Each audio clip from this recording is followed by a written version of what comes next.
Assalamualaikum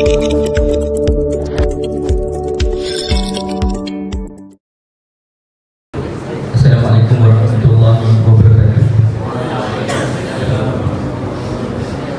InsyaAllah hari ini saya akan bacakan hadis yang ke-8, iaitu kehormatan seorang Muslim. Hadis ini diriwayatkan daripada Ibnu Umar radhiyallahu anhu. Sesungguhnya Rasulullah sallallahu alaihi wasallam bersabda, "Umirtu an uqatilan nas hatta yashhadu an la ilaha illallah wa anna Muhammadar Rasulullah wa yuqimus shalah wa yu'tuz zakah fa idza fa'alu dzalika asamu minni dima'ahum wa amwalahum illa bil haqqi Islam wa bihisabuhum 'ala Allah Ta'ala."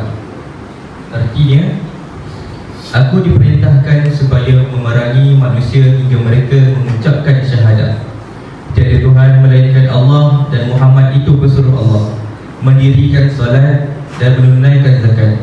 Apabila mereka melakukan perkara tersebut, darah dan harta mereka terpelihara daripadaku melainkan dengan hak Islam. Perhitungan mereka bergantung pada Allah Subhanahu wa Ta'ala. Pengajaran yang kita boleh dapat daripada hadis ini adalah, yang pertama, tugas para pendakwah adalah untuk menyampaikan risalah daripada Allah sebagaimana yang dilaksanakan oleh Nabi kita, iaitu Nabi Muhammad sallallahu alaihi wasallam. Dengan lafaznya, saya diperintahkan, sesungguhnya baginda diperintahkan dengan satu perintah daripada Tuhannya. Perkara tersebut bukanlah datang daripada diri baginda. Yang kedua, jihad. Jihad merupakan satu syariah untuk menegakkan agama Allah di muka bumi. Jika jihad bukan kerana dendam, bukan juga kerana untuk mendapatkan kedudukan ataupun tahta di bumi ini, tapi jihad ni adalah untuk agama Allah secara keseluruhan. Yang ketiga, matlamat jihad adalah membawa manusia kepada agama Islam dengan penuh keseluruhan. Oleh yang demikian, berlumba-lumba untuk berjihad agar seruan dakwah kepada agama Allah Subhanahu wa Ta'ala. Maksudnya, jihad ni untuk menarik manusia supaya redha dengan agama Islam, bukan disebabkan terpaksa, bukan disebabkan orang suruh ataupun kena muka, tapi memang diri dia ingin mendekatkan diri kepada Allah. Yang keempat, jihad tidak akan berhenti buat selama-lamanya, melainkan keseluruhan manusia masuk ke dalam agama Islam. Oleh sebab itulah jihad disyariahkan sejak dahulu sehingga hari kiamat, kerana orang kafir sentiasa ada di muka bumi ini. Yang kelima, penilaian terhadap manusia di dunia ini berdasarkan zahir luarannya, tidak melibatkan persoalan niat-niat mereka.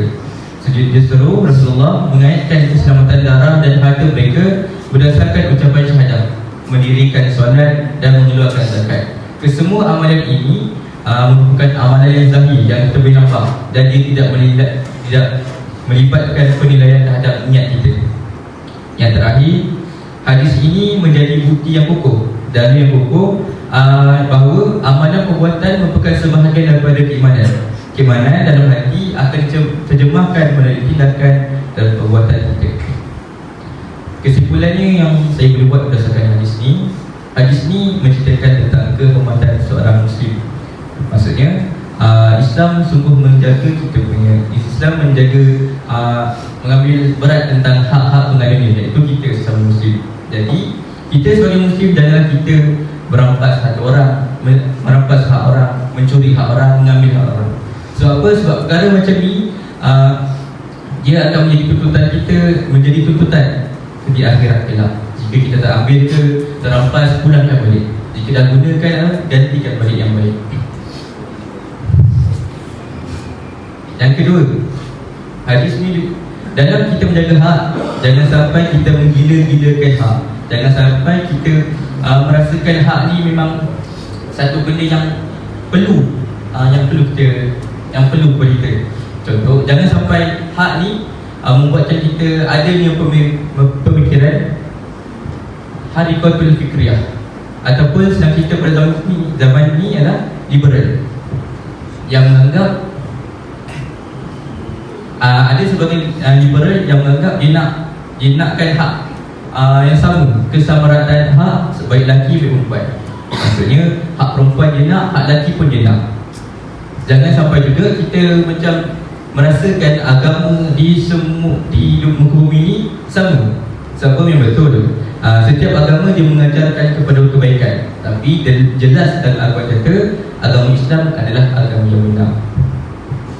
Jadi dalam kehidupan kita selalulah berpadukan dua perkara, iaitu sunnah dan Al-Quran.